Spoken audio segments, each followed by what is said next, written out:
네, 사랑하는 전남 도민 여러분, 존경하는 서동욱 의장님과 의원님 여러분, 그리고 도민이 행복한 전남도를 만들기 위해 노력하시는 김대중, 김영록 지사님과 관계 공무원 여러분, 그리고 모든 학생의 꿈을 소중히 키우고 계시는 김대중 교육감님과 교육가족 여러분, 진심으로 존경의 말씀을 올립니다. 그리고 오늘 도민의 알 권리를 위해서 열심히 일하시는 우리 언론인 여러분께도 진심으로 감사의 말씀을 드립니다. 그럼 지금부터 전남 도청에 대해 도정 질문을 시작하겠습니다. 오늘 저는 소상공인의 출산 및 육아 지원 대책, 그리고 광주시와의 상생 협력, 그리고 전라남도의 미래 발전 방향에 대해서 전라남도와 함께 고민을 해보도록 하겠습니다. 먼저 소상공인 출산 및 양육 지원 대책에 대해 질문하겠습니다. 위광한 일자리 투자 유치국장님께서는 발언대로 나와주시기 바랍니다.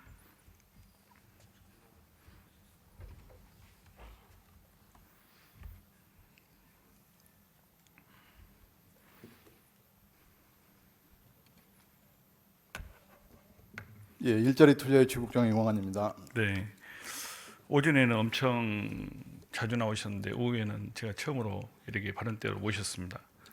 예, 성실한 답변 부탁드리고요. 오늘 저는 이제 소상공인 출산 및 양육 지원 대책에 대해서 우리 전라남도와 함께 고민을 해보려고 합니다. 소상공인이라는 용어의 정의는 소상공인 보호 및 지원에 관한 법률에 보면 상시 근로자 수가 10인 미만의 소기업을 운영하는 회사로 규정되어 있지만은 도정질문자 집행부와 상의를 통해서 오늘 이제 4인 이하의 그 종업원을 둔 그 회사를 대상으로만 하기로 먼저 했다는 것을 말씀드립니다. 통계청 자료를 보면 전라남도에는 상시 근로자 수 4인 이하의 회사를 운영하는 자영업자가 약 18만 2천 명이 있는 것으로 파악됩니다. 이미 언론 보도를 통해 알려진 것처럼 이들 자영업자의 경우 영세한 규모로 운영되는 경우가 많고 회사 대표인이 사업체를 운영하는 경우도 많이 있습니다. 회사 대표 1인이 운영하는 전라남도의 경우 약 70% 정도 차지하는 걸로 나타나고 있습니다. 정부와 지자체에서 출산을 장려하고 육아에 대한 지원을 일부 하고 있지만 소규모 자영업자의 경우 많은 어려움이 있다는 것은 우리 국장님께서 잘 알고 계실 겁니다. 특히 홀로 회사를 운영하는 경우 단순 노동이 아닌 전문적 지식이 필요하기 때문에 대체 인력을 구해서 그분들에게 일을 맡기는 것조차 쉬운 일이 아닙니다. 불가능한 경우도 많이 있습니다. 물론 정부와 지자체에서 보편적으로 지원하는 출생 관련 장려금과 육아 지원은 동등하게 제공받고 있지만 지속적으로 확대되는 저출생 대책은 급여 생활자에게 보통 편중돼서 발표되는 것이 보통이기 때문에 자영업자에 대해서는 자영업자분들은 어떻게 보면 상당한 박탈감도 가지고 있는 것도 사실입니다. 대한민국의 전체 사업체 중 약 24%가 자영업자로 구성되어 있다고 합니다. 이러한 비율은 전남도 또한 이제 상당히 높은 수준입니다. 먼저 영상을 보시도록 하겠습니다.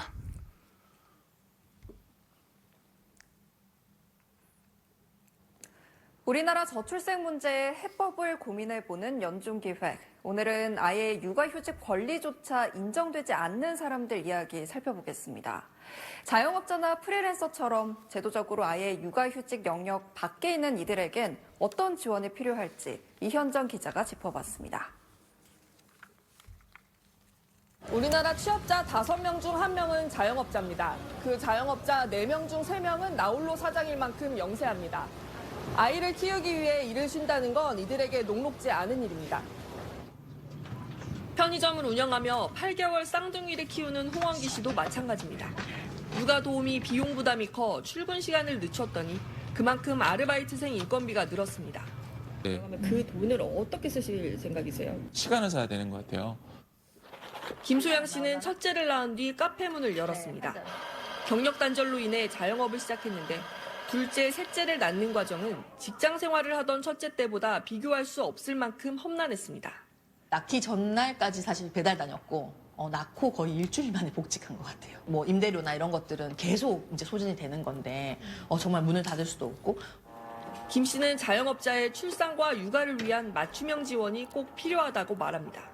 출산하거나 하는 것 이제 이런 여성들에 대한 가점제 뭐 이런 것들도 같이 이루어지고 매출로만 이제 증빙을 한다거나 이렇게 되면 당연히 더 후순위로 밀려날 수밖에 없는 거예요. 네, 다음 표를 보시겠습니다.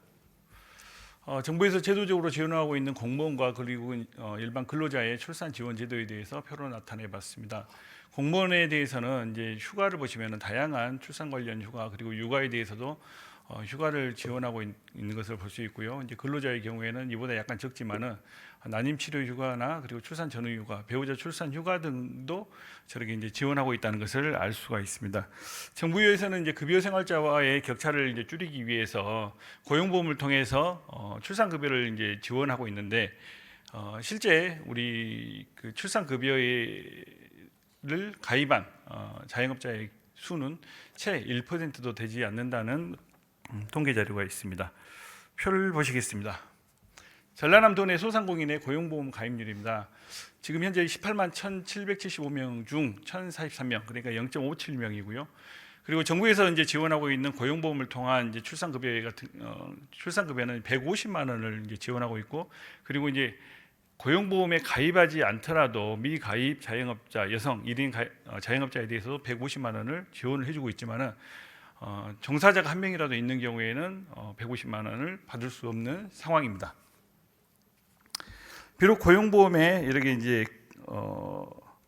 가입한 분들이 저 출산 지원을 이제 아무튼 이제 받을 수 있으니까 우리가 전라남도에서 좀 지원을 해줬으면 좋겠다는 내용으로 먼저 집행부하고 좀 상의를 했는데 저희가 이 부분에 대해서는 지금 조율이 잘 안 된 상태예요. 그래서 오늘 이 자리에서 국장님과 한 번 더 좀 고민을 해보기 위해서 국장님을 앞으로 모셨고요.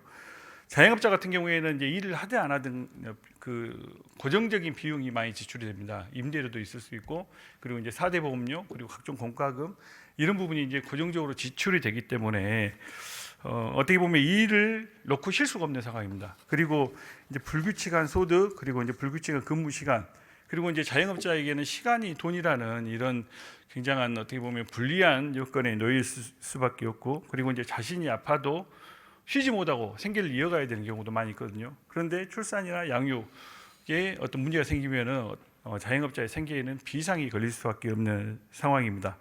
그래서 다른 나라들도 마찬가지고 타 지자체에서도 자영업자에 대해서 이 부분을 계속 이렇게 방치할 것인가 고민을 하고 있고, 어떻게 보면은 이 부분은 정부에서 해결하는 게 맞아요. 이 지자체까지 안 넘어오는 게 맞는데, 정부에서도 총선 기간에 일부 이야기가 나오긴 했습니다. 우리 국장님께서 잘 아시죠?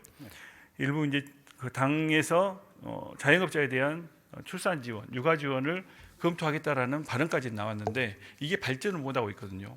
그래서 타 지자체에서 이 부분에 대해서 먼저 이제 선제적으로 한번 대책을 내놓은 것이 있는데, 서울에서는 1인 자영업자와 프리랜서에 대해서 출산급여 90만 원을 별도 지급하고 다태아에 대해서는 170만 원, 그리고 이제 배우자 출산 육아 지원금으로 80만 원을 지원하겠다고 발표했습니다. 그리고 이제 며칠 전에 경상북도에서 소상공인 대체 인력 인건비를 1,200만 원 정도 지원하겠다라고 했습니다.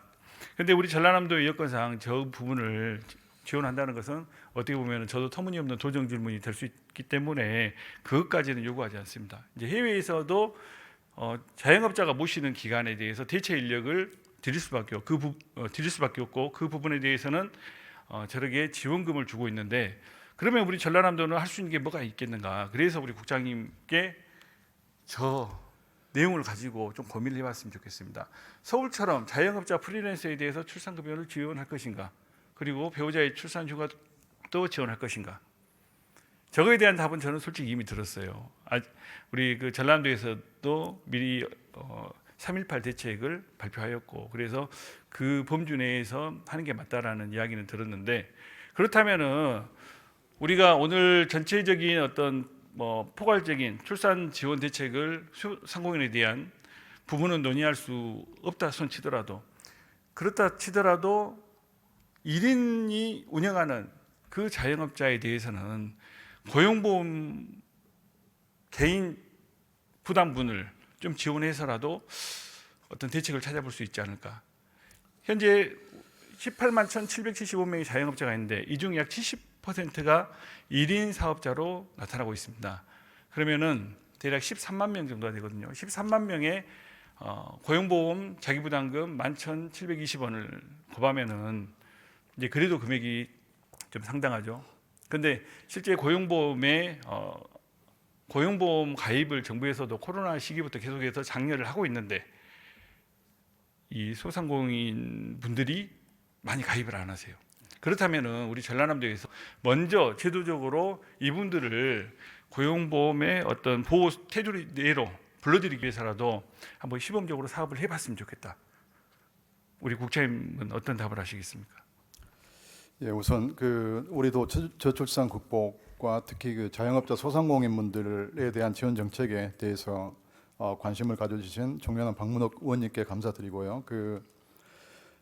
지금 출산 육아 정책 지원 정책들이 잘 아시겠지만 고용보험을 기반으로 하고 있거든요. 그러다 보니까 고용보험에 가입되지 않은 대부분의 자영업자들이 고용보험에 가입되지 안 하고 있거든요. 그러다 보니까 사실 자영업자분들은 좀 정책적으로 사각지대에 좀 놓여 있어서 그런 문제점들이 도출이 된 것 같습니다. 지금 고용보험에 가입했다고 하더라도 고용보험에 가입했을 때 뭐 육아 출산 등 뭐 다른 사회도 마찬가지겠죠. 폐업했을 때 실업급여 수당을 주고는 있지만 그거는 폐업했을 때 주는 거고, 그다음에 육아나 출산 같은 경우는 폐업이 아니라 일정 기간 동안에 휴업하는 부분에 대해서 그 기간 동안 일정 급여를 주는 게 필요할 것 같습니다. 그래서 그런 부분에 대해서는 좀 중앙 정부의 실업급여도 실업에 대해서도 고용보험에서 좀 지원할 수 있도록 정책적으로 건의를 해 나가도록 그렇게 하겠습니다. 이제 자영업자의 출산에 대해서도 이제 제가 이제 오늘 본 주제는 그거지만은 저는 이제 자영업자들이 어떻게 보면은 굉장히 이제 코로나를 거치고 그리고 어려운 경제 여건을 거치면서 많은 어려움을 겪기 때문에 그래서 저것을 세트로 묶어가지고 한번 제안을 한번 드려본 겁니다. 예. 제가 이제 전에도 2022년 10월 도정 질문에서 한번 그때 이제 출산과 관련해서 집행부와 많은 논의를 하고 도정 질문을 한번 진행한 적이 있습니다. 그때도 어떤 내용이었냐면은 전라남도에서 아이를 낳으면 전라남도가 키우겠습니다. 이 구호를 가지고 자 지금 7천만 원이 넘는 많은 예산이 한 아이당 우리 정부와 지자체 예산이 들어가고 있는데 조금만 예를 들어서 한 달에 15만 원 정도만 그러면 추가한다면은 이제 새로 태어난 아이에 대해서 추가한다면은 그러면은 이게 1억이 됩니다. 그래서 전라남도에서 이 1억을 먼저 발표하고 그리고 어떤 도민들에게 아이를 낳으면 전남이 키워주겠다는 이런 슬로건을 가지고 홍보를 하면은 그래도 출산율 제고에 더 도움이 되지 않겠습니까? 그랬는데 그때 이제 전라남도에서 거부했어요. 나중에 이제 인천이 발표를 했죠. 근데 이번에 이제 3.18 대책이 나왔더라고요. 어제 같이 논의를 하면서 우리 국장님께서는 3.18 대책에 대해서 이제 계속해서 말씀하시고 저는 이 비록 작은 금액이지만은 1인에게는 작은 금액이지만은 그래도 저 정책을 다른 지자체에서도 분명히 조만간 할 수가 있다. 왜냐하면은 소상공인에 대한 지원은 이제까지 정책적인 그리고 이 예산으로 투입해서 지원해주는 이 불모지와 같은 소상공인에 대한 부분은 그분들도 많이 원하고 계시고 그리고 앞으로도 정부에서도 신경을 쓰고 타 지자체에서 충분히 할 수 있기 때문에 전라남도가 좀 선도적인 오픈 마인드를 가지고 좀 추진을 해주셨으면 좋겠다는 생각을 가지고 있습니다. 위원님께서 지금 소상공인 출산 대책에 대해서만 말씀을 하시니까 그래서 제가 이제 좀 전에 잠깐 말씀드린 것처럼 약간 더해서 우리 일자리 예. 국장님이시니까 저 부분을 약간 자영업자까지 확대해서 전라남도가 먼저 추진해 본다면은 출산에 대한 지원도 되고 자영업자에 대한 지원도 함께 이루어질 수 있다. 이제 플러스해서 제안을 드리는 거죠. 지금 소상공인에 대한 지원 대책을 지금 출산에 대해서만 얘기하다 보니까 대책이 없는 것처럼 보여서 잠깐만 좀 소상공인 지원 대책을 좀 소개를 드리겠습니다.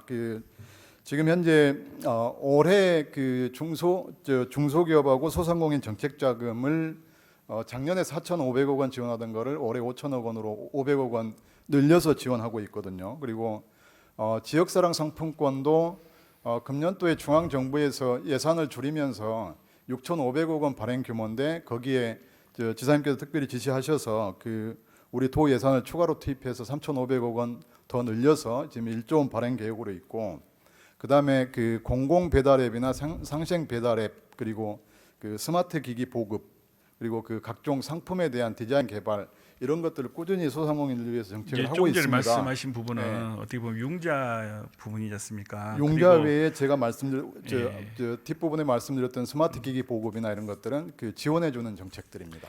근데 이제 제가 이제 우리 국장님께 드리는 말씀은 출산과 연결할 네. 수 있는 부분 그리고 고용보험을 기반한 출산급여가 이제 있기 때문에 저는 예.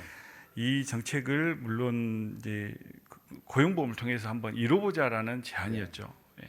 아무튼 이 부분에 대해서는 미리 우리 국장님하고 먼저 얘기를 한 것이 있기 때문에 예. 한 번 더 검토를 해서 저한테 말씀해 주시기를 좀 부탁 말씀드리면서 저도 이 부분에 대한 질의를 마치겠습니다. 예, 그리고 그 우리 방금 위원님께서도 언급을 해주셨지만은 우리 3.18 프로젝트 통해서 0세부터 17세까지 18년 동안에 매월 20만 원씩 지원하는 프로그램이 있거든요. 그래서 그거 운영함으로 인한 좀 재정 부담도 있을 것 같아요. 그래서 앞으로 위원님께서 말씀하신 그 고용보험 관련해서 좀 더 깊이 좀 고민하고 검토하도록 그렇게 그래요. 하겠습니다. 알겠습니다. 감사합니다. 예, 감사합니다. 네.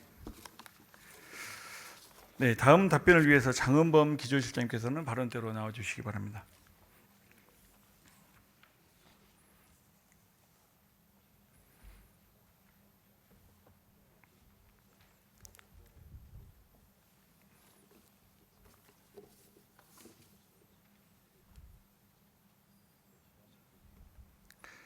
네, 실장님과 고민해 볼 내용은 광주 전남 상생 협력과 그리고 이제 우리 전남도 발전 방향 중에서 교통과 관련된 내용이 많습니다. 예.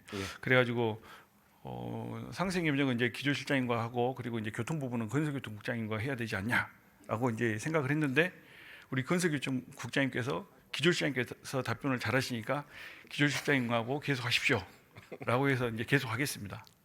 잘 대답해 주시기 바랍니다.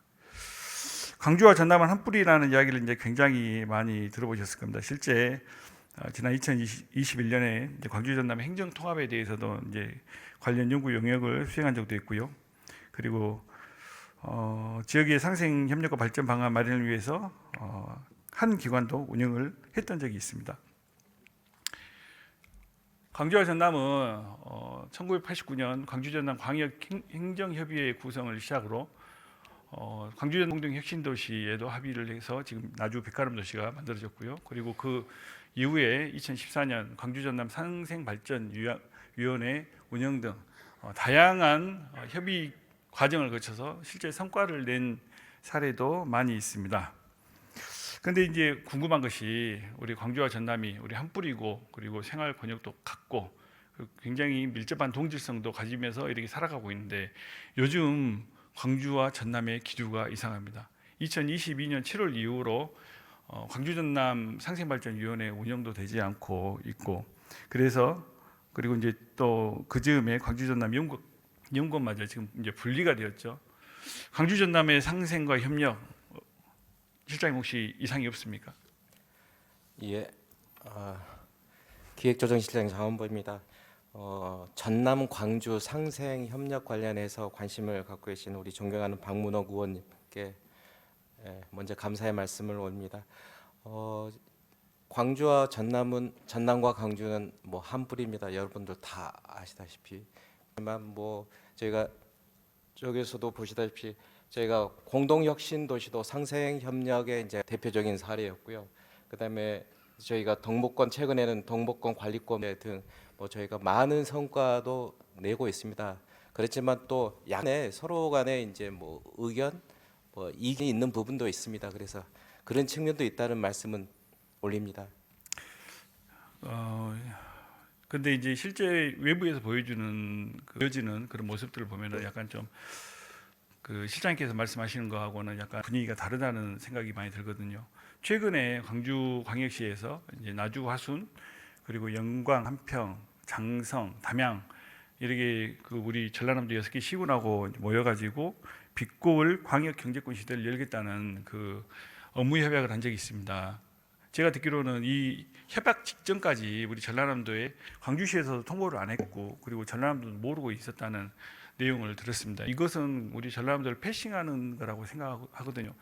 우리 전라남도에서는 이 부분에 대해서 혹시 사전에 알고 있었나요? 이제 이 부분에 있어서는 이제 뭐 이제 광주시나 뭐 이제 참여했던 광주시 구 그다음에 이제 시 이제 그쪽에서는 이제 통상적인 이제 2014년부터 이제 뭐 매년 해오던 행사입니다. 그리고 이번 같은 경우는 이제 2년만 이제 열린 거였는데 그래서 뭐 이제 끝나고 나서 이제 기획조정실장 그쪽에서 이제 뭐 통상적인 업무 뭐 협의 내용이었다라고 해서 이제 사후 좀 양해를 이제 구했었고요.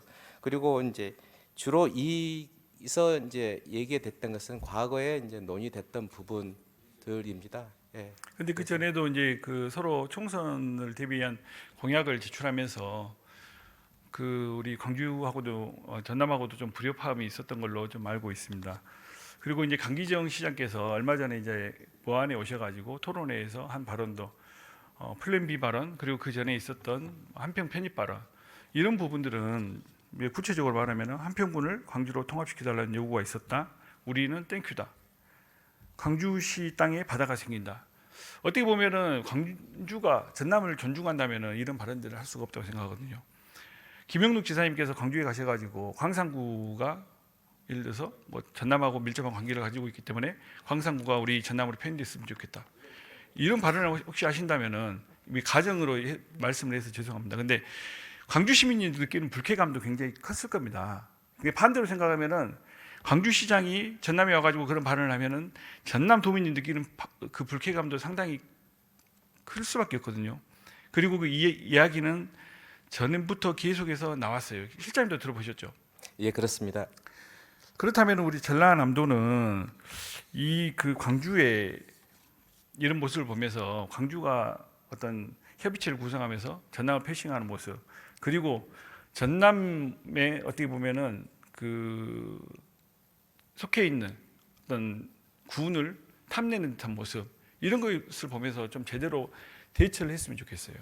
그게 우리 전라남 도민이 이곳에서 광주에 대해서 그래도 자존심을 지키면서 가는 거지. 광주가 계속해서 자꾸 때리고 있는데 어떻게 좋은 감정을 가지고 우리가 광주를 바라볼 수 있겠습니까? 이 상생이 아니라 이렇다면은 상생한다는 이 단어를 쓰대죠. 예, 그 부분에 대해서 답변 올리도록 하겠습니다. 애초에 이제 광주시는 전라남도 광주시였습니다. 그래서 뭐 저희가 항상 그 뭐 형님으로서 이제 그런 역할을 하고 있고요. 그다음에 결과론적으로는 뭐 일부 이제 광주시에서 이제 그런 말씀도 하셨는데 그때마다 저희가 이제 유감 표명을 했고요. 그다음에 결론적으로 말씀드리면 저희 그 광주시가 이제 말을 했던 것들은 하나도 실현되지 못했습니다. 뭐 예를 들어서 경자청 뭐 확대 문제라든지 그것은 이제 결국은 뭐 광주시에서 철회했고요. 그래서 그런 부분들은 뭐 그때 저희가 이제 계속 이제 뭐 유감도 표명하고 또 저희가 이제 별도의 또 채널이 있습니다. 그래서 말씀을 드렸는데 이제 저희가 원래 생각했던 저희 방침대로 지금 가고 있다는 그런 말씀은 올립니다. 아까 그 광주 전남 상생협의회 혹시 올해는 일정이 잡혀 있나요? 지금 이번에 지금 열려야 되는 것은 이제 광주시에서 이제 주관으로 이제 열려야 되는 시기입니다. 그래서 이제 그 개최 시기에 대해서는 계속 뭐 논의하고 있고요. 그다음에 실무 협의는 지금 6월 정도에 지금 예정되어 있습니다. 아까 어떻게 보면은 전남을 형으로 표현하셨는데 동생이 그렇게 형한테 대들면은 우리 전남이 좀 할 말은 제대로 해주시기를 부탁 말씀드리겠습니다. 예, 그러도록 하겠습니다. 자, 강기정 시장님의 이야기는 이제 그만하고요. 우리 이제 전남 발전에 대해서 한번 이야기를 고민을 해보도록 하겠습니다.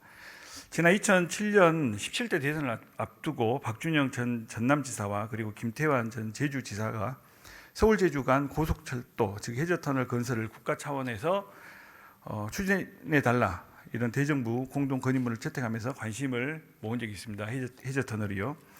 이후 대선과 총선을 거치면서 이 해저터널 얘기가 단골로 나왔는데 이야기만 나오고 곧 이제 사라져 버렸거든요.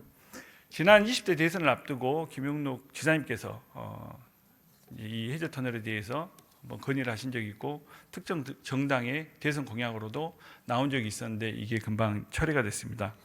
그런데 22년 11월 16일 김영록 지사께서 서울 전남 제주 고속철도를 국가계획에 적극 반영하겠다는 이 발언을 이제 시정 연설을 통해서 하셨습니다. 그러면서 저 지도를 그때 가지고 발표를 하셨는데요. 전남도에서 당시 제출했던 자료를 보면 서울에서 출발해서 완도, 보길도를 거쳐서 제주도로 가는 것을 알 수 있습니다. 최근에는 이제 완도뿐만 아니라 해남군에서도 역점 프로젝트로 삼고 이 해저철도 부분에 대해서 계속 논의를 해줄 것을 요구하고 있고요. 저는 근데 이제 지사님께서도 말씀하셔서 이 부분이 상당히 어느 정도 진척이 되고 있겠구나라는 생각을 했는데 건설교통국에서는 이렇다 할 움직임도 보이지 않아요. 그리고 예산에서도 그 해저철도 관련된 예산은 없는 게 사실입니다. 그렇다면은 이게 이제 국가 철도망 계획에 반영을 해달라라고 정부에 건의만 해놓은 상태거든요. 저는 이래 가지고는 이 사업이 진행될 수 없다라고 생각을 하고 있습니다. 그리고 이제 해저철도가 건설이 된다면은 실제 전남으로 봐서는 기회가 될 수 있습니다. 그 매년 약 50여일 정도 제주가 비바람, 폭우 등에 의해서 제주공항이 결항이 되는데 항공편은 1,500편 정도가 뜨지 못하고 있어요. 우리 무안국제공항이 그 제주공항이 대체공항으로 이용될 수도 있고 그리고 계속 늘어나고 있는 제주 관광객을 우리 전라남도뿐만 아니라 경상남도와도 함께 공동으로 이렇게 관광객을 유치해서 우리 지역 발전을 하는 원동력으로도 좀 삼을 수 있기 때문에 저는 이 국토 균형 발전 측면에서 보더라도 이 서울 제주 KTX 노선 솔직히 전에는 반대했어요. 근데 저 노선이 어떻게 보면 전남의 어떤 성장 동력이 될 수 있겠다라는 생각을 갖고 있기 때문에 이 부분에 대해서 좀 적극적으로 추진을 해줬으면 좋겠다는 생각을 말씀드립니다. 예. 어떻습니까? 예, 답변 드리도록 하겠습니다. 이 업무는 저보다 더 우리 건설국장님께서 더 답변을 더 잘 아니 우리 해주실 거라고 기조실장께서 생각하는데 답변을 더 잘하신다고 말씀하셨어요. 그래서 제가 답변을 잘 하는지 안 하는지 네. 한번 지켜봐 주셨으면 합니다. 그 이 사업은 지금 한 15년 된 사업입니다. 그리고 지금 현재 우리 김영록 도지사님께서도 대선 공약에 이미 뭐 포함을 해서 저희가 이제 줄기차게 이제 중앙 정부 그다음에 제주도 최근에 이제 저희가 2월 달에도 제주도를 방문해서 이제 계속 이제 설득 작업을 했습니다. 이 사업은 전라남도뿐만 아니라 이제 뭐 대한민국 국가 그 교통망을 통째로 바꿀 수 있는 큰 사업이라고 생각합니다. 그래서 저희가 의욕을 가지고 계속 중앙 정부에 건의하도록 하겠습니다. 예. 그 제주에서 반대한다고 해서 좀 이게 늦춰지면은 안 되고 그리고 이게 전라남도가 단순히 서울하고 그리고 뭐 제주만 설득하는 작업도 해서는 안 돼요.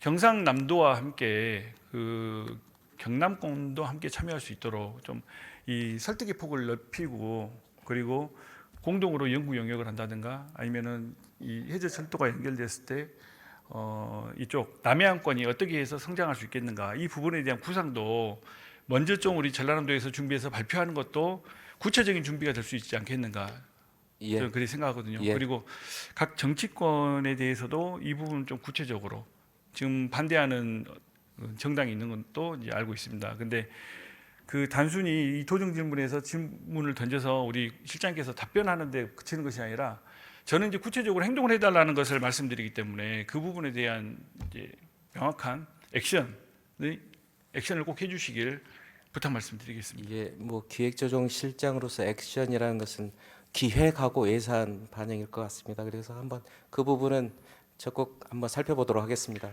네, 알겠습니다. 다음 고민해 볼 내용은 이제 무안공항 활성화 부분입니다. 전부터 이런 생각을 해봤어요. 해저 터널이 건설되면은 우리 광주공항과 무안공항의 그 노선을 우리 실장님께서 잘 알고 계시죠? 예, 그렇습니다. 예. 광주공항 같은 경우에는 2개의 노선 빼고는 전부 다 제주로 갑니다. 제주도입니다. 예. 그리고 이제 우리 무안공항의 국내선도 전부 다 제주고요.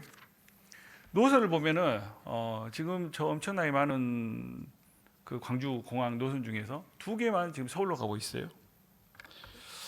우리가 추진하는 민간공항 이전의 효과가 만일 제주행 KTX 해저터널이 된다면은 그때는 어떻게 될지 이게 서로 상충될 거라 생각되는데 그 부분에 대해서는 어떻게 생각합니까? 아까 지도를 좀 보여주시면 보여드리겠습니다. 예.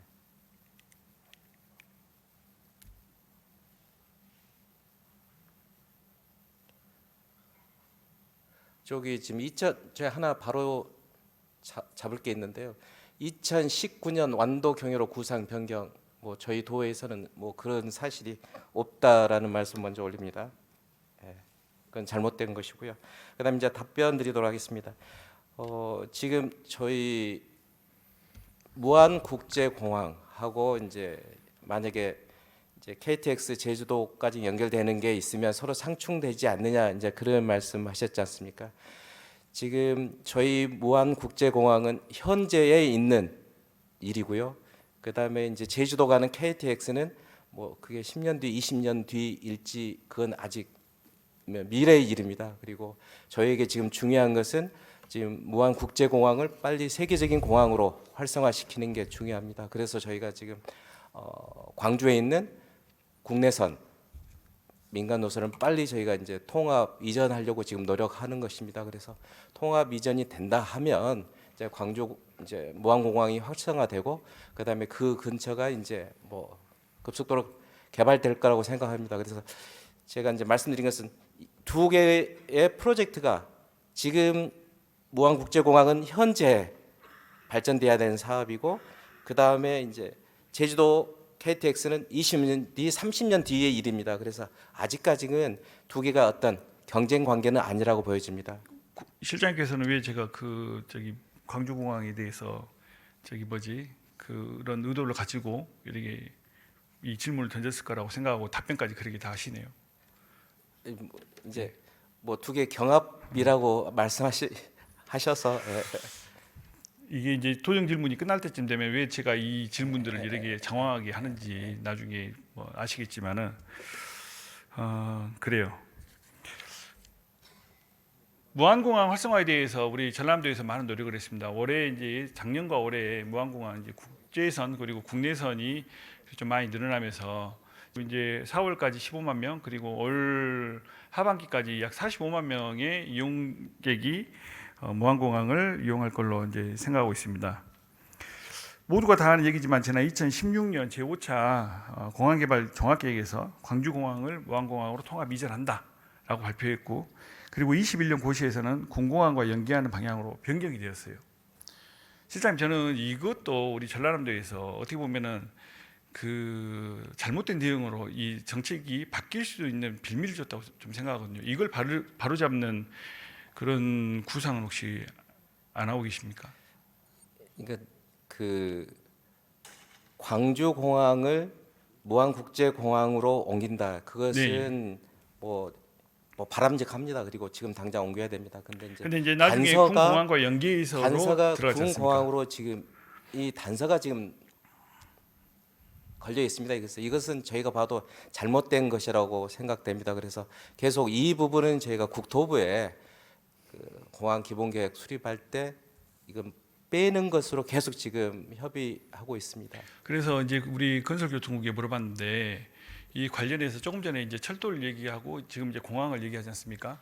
근데 그 팀장님 한 분 계시고 이제 직원분이 4분 계세요. 이 규모가 저 막대한 해저철도 그리고 저 어마어마한 무안 국제공항 활성화 이 업무를 하기 위해서는 인원이 담당 국에서도 너무 적지 않은가. 그리고 우리가 보기에도 굉장히 적은 인원이거든요. 이 증원과 좀 이 조직을 분리할 필요가 있다고 생각하는데. 지금 철도하고 도로하고 지금 이제 하나의 그러죠. 팀에서 하고 있는데요. 이제 그런 측면이 있습니다. 그리고 또 별도로 지금 저희가 무안공항 활성화 추진단을 또 별도로 운영하고 있습니다. 그래서 이제 광주공항 이전 문제가 어느 정도 이제 그 좀 해결되면 지금 저희 있는 TF 추진단을 아마 이제 건설국으로 다시 돌려보내서 그래요. 충분히 그 공항 활성화 그다음에 철도 활성화 이룰 수 있도록 그렇게 뭐 추진해 보도록 하겠습니다. 알겠습니다. 내년에 12월이죠. 호남 고속철도 2단계 사업이 이제 내년에 완공이 됩니다. 그렇다면은 우리 무안국제공항으로서도 발전의 전기를 맞는 크나큰 사건이고 그리고 광주와 무안공항의 심리적 체감 거리는 굉장히 줄어들 수 있는 아무튼 우리 무안공항의 발전을 위해서 굉장히 좋은 시기가 왔다고 생각하고 있거든요. 올해 항공사 노선 확충을 위해서 굉장히 고생을 하셨는데 이 부분에 대해서 좀 더 많은 지원을 해서 우리가 그때 그 저기 호남선 KTX가 개통이 되었을 때 그때도 이 노선이 많이 차 있지 않으면은 이용객이 또 줄어들 수밖에 없고 결국에는 무한공항 활성화는 더 늦춰질 수밖에 없습니다. 이 부분에 대한 예산 지원도 우리 기조실에서 적극적으로 반영해 주실 것을 좀 부탁 말씀드리겠습니다. 저희 그 올해 예산 이제 국고에서도 공사비 부분은 충분히 반영됐고요. 그다음에 도비에서도 이제 무한공항 활성화 관련된 그다음에 항사 지원 관련된 부분은 상당히 반영을 했습니다. 그리고 저희 지금 지사님께서도 제 1번으로 무한공항 활성화에 대한 예산은 충분히 배가하도록 계속 뭐 지시하시고 챙기고 계십니다. 저는 그리고 KTX 그리고 한 가지만 더 지금은 이제 저희가 이제 무한 국제공항이 이제 좀 이제 이제 광주 공항이 오겠지만 지금 국제공항이 핵심입니다. 그리고 이제 노선을 확보하는 게 중요한데 저희가 정책 노선이라는 게 있습니다. 그래서 도가 어느 정도 저희가 지원을 하고 의무적으로 비행기를 띄우는 그래서 저희가 이제 그 정책 노선도 내년에 뭐 2개 내지 3개 하는 것을 검토해 보도록 하겠습니다. 그래요. 알겠습니다. 다음은 이제 전라남도의 도로망에 대해서 고민을 같이 한번 해보겠습니다. 2022년 국토연구원 정책자료집에 김찬호 중앙대 교수 칼럼 중에서 요약 발췌를 해봤습니다. 제가 좀 읽어드리겠습니다. 고대 그리스에서 도시의 규모는 주변의 농경지로부터 공급받을 수 있는 식량의 양에 의해 정해졌다고 한다. 그러나 기원전 4세기부터 로마는 제국 전체를 연결하는 많은 도로를 건설해 사람과 물자를 끌어들여 인구 100만이 넘는 도시를 만들 수 있었다. 자본주의는 이전 사회의 모든 것을 바꿨다. 기계를 이용하여 공장에서 대규모로 상품을 생산하고 공장은 원료와 상품의 생산에 유리한 도시로 집중하였다. 경쟁력이 강한 도시는 주변에서 인구와 자원을 끌어들이고 몸집을 불린 대도시는 일자리, 도시 서비스 등의 조건을 갖추면서 흡입력이 점점 더 커졌다.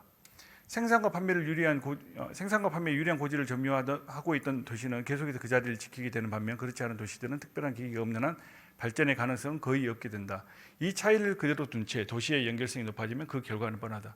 충분한 경쟁력을 갖추지 않은 도시가 경쟁력이 있는 도시에 인구와 자원을 빼앗기고 쇠퇴하는 수밖에 없다. 도로가 얼마만큼이나 부족한지 또 도로의 개선을 통해 지역은 얼마나 발전할 수 할지에 대한 큰 그림 없이 눈앞의 문제 해결에 급급해서는 도로가 지역 발전에 기여할지 또는 그 반대로 지역의 쇠퇴를 촉진하게 될지 판단하기 어렵지만 헤비급과 플라이급 선수를 같은 링 위에서 대결하게 되면 그 결과가 뻔하듯이 지역 간의 격차를 무시하고 동등한 기회를 주는 것은 또 다른 불평등이다.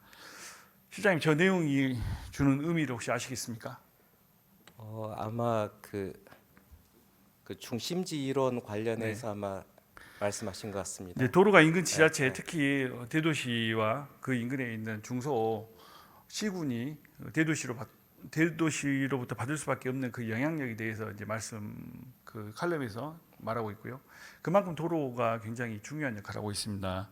우리 전남에서도 도로 확충을 위해 많은 그 노력을 하고 있는데 전라남도에서 지금 이제 확충 계획 중인 도로를 표로 그림으로 띄워봤습니다.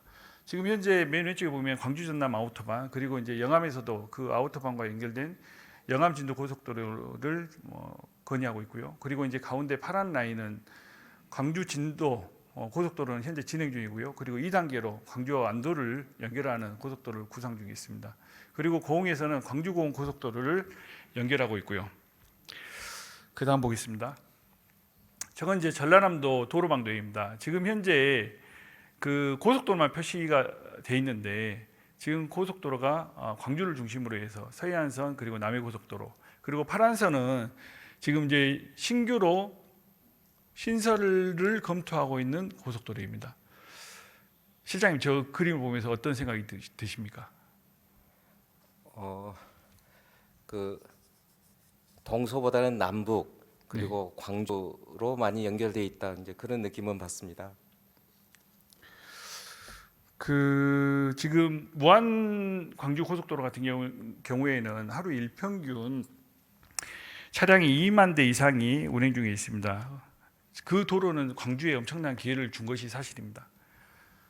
저 도로가 없었다면 지금의 이제 광산구 아니면은 뭐 상무지구 그곳이 이렇게 발전되기도 힘들었겠죠.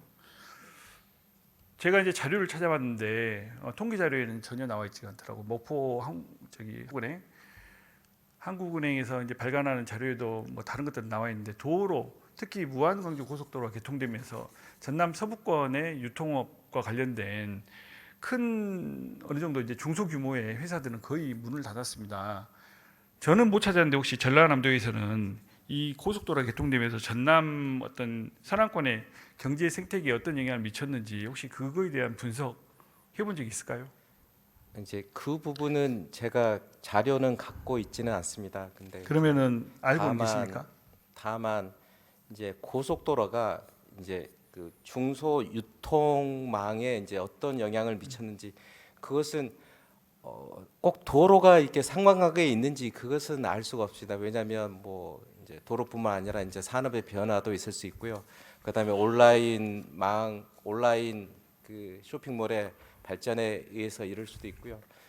근데 이제 다만 그 무안 목포 쪽에서 광주로 건너가는 그런 뭐 일단은 인구도 그게 있겠지만 광주에서 전남으로 올라오는 뭐 유통량 또는 인구의 변화 뭐 그런 측면도 이게 많은 영향의 관계가 있을 것 같습니다. 제가 단편으로 도로에 볼 수는 대해서 없을 것 저렇게 같습니다. 연결된 도로에서 꼭 네. 부정적인 측면만을 이제 말씀드리고 싶은 건 아닙니다.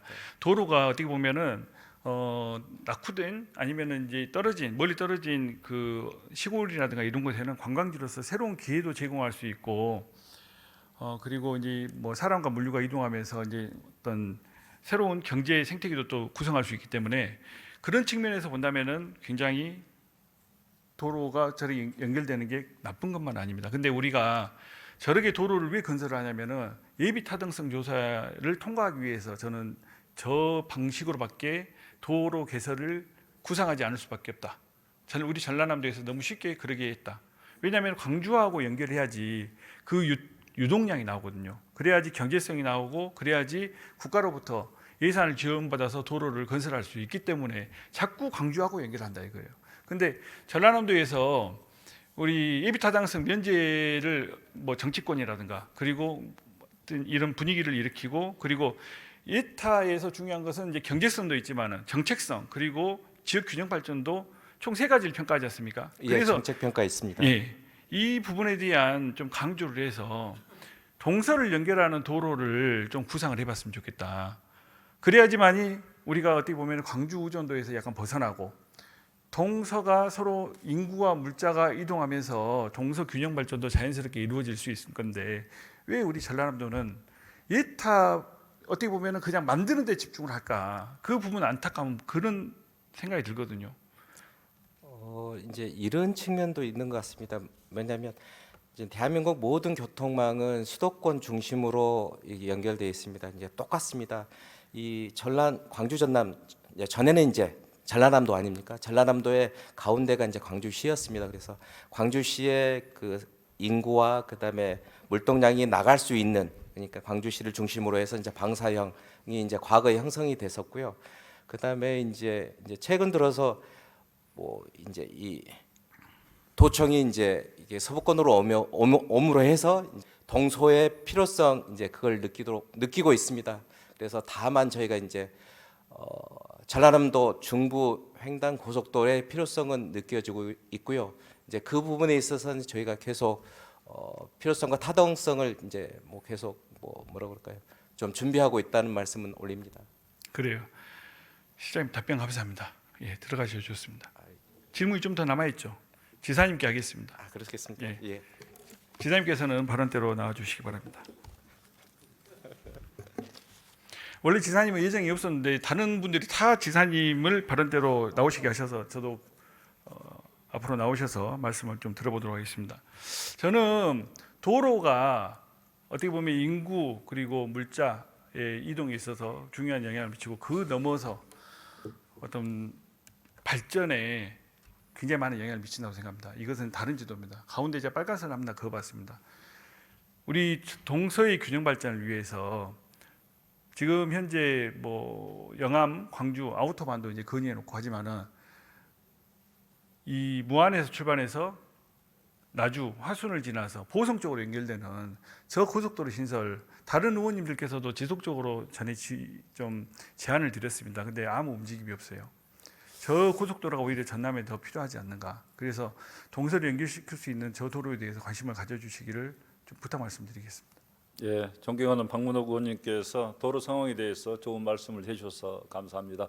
아까 기획조정실장이 설명은 드렸습니다만은 이제 광주를 중심으로 한다 하고도 하지만은 광주하고 결국 호남고속도로가 연결돼 있기 때문에 결국 저쪽을 거쳐서 중앙하고 연계되는 것이고, 그다음에 목포에서 광양까지 고속도로가 있는데 그 고속도로들하고도 다 이렇게 격자형으로 연결돼 있을 수 있는 도로이기 때문에 지금 고흥까지 고속도로, 완도까지 고속도로, 진도까지 고속도로는 건설할 수 있다 하면은 꼭 필요한 지역 발전 대책이 된다 이렇게 말씀드리고요. 방금 무안하고 지금 저쪽에 보성 하순 저쪽으로 연결하는 우리 전라남도 중간을 관통하는 저 도로도 사실 예전에 광양 목포 간 고속도로를 할 때 저 노선도 검토했습니다만은 인구가 아래쪽이 많아가지고 아래쪽으로 이렇게 고속도로가 났는데요.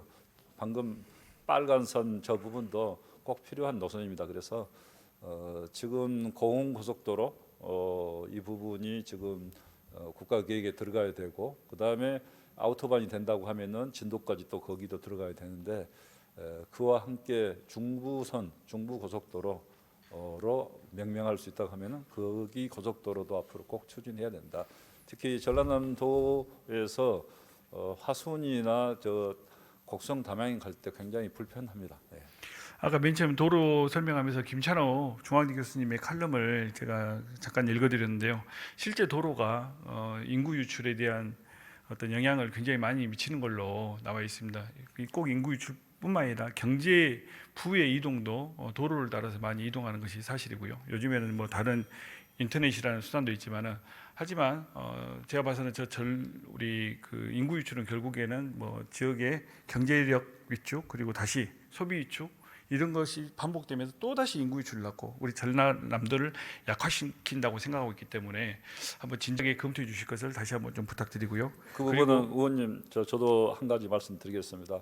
물론 그 유출되는 측면도 없잖아 있습니다만은 국회에 있어 보면은 전 시도가 고속도로를 만들기 위해서 굉장히 노력을 많이 합니다.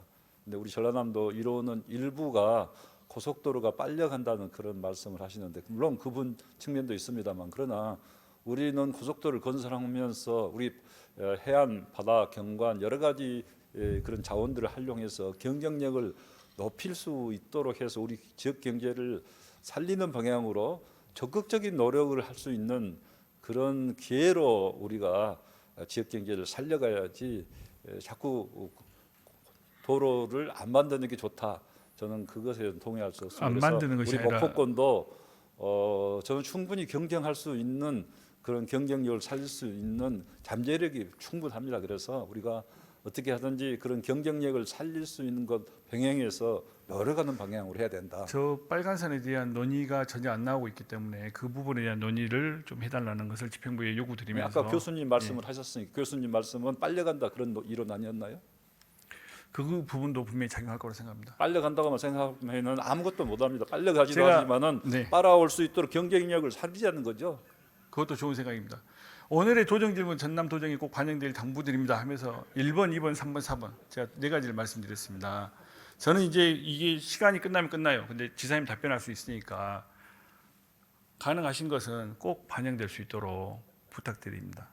네, 아까 소상공인 출산 대책 들었습니다. 그런데 저도 우리 박문옥 도의원님께서 중앙에 가서 활동하신다 하면은 더 잘할 수 있을 거다. 왜냐하면 중앙 정부가 권해주시면 해줘야 될 일인데 물론 안 하니까 지방 정부도 해야 되겠지만은 저희들은 3.18 출산 정책 만든 것도 정말 우리 도 형편에서는 어려운 여건에서 노력한 겁니다. 그런데 소상공인 출산 정책 정말 대단히 좋은 제도인데요. 우리 도에서 하기는 자녀 정책 여건상 좀 어려움이 있기 때문에 이런 부분은 국가적으로 꼭 할 수 있도록 저는 우리 박문옥 의원님께서 말씀하신 바가 정말 공감하고 타당하다 생각하는데 국가적으로 할 수 있도록 좀 저도 적극적으로 노력을 하겠습니다. 그래요. 알겠습니다. 들어가셔 좋습니다. 네, 경청해 주신 도민 여러분 그리고 의원님 여러분 감사합니다. 이상으로 도정 질문을 모두 마치겠습니다.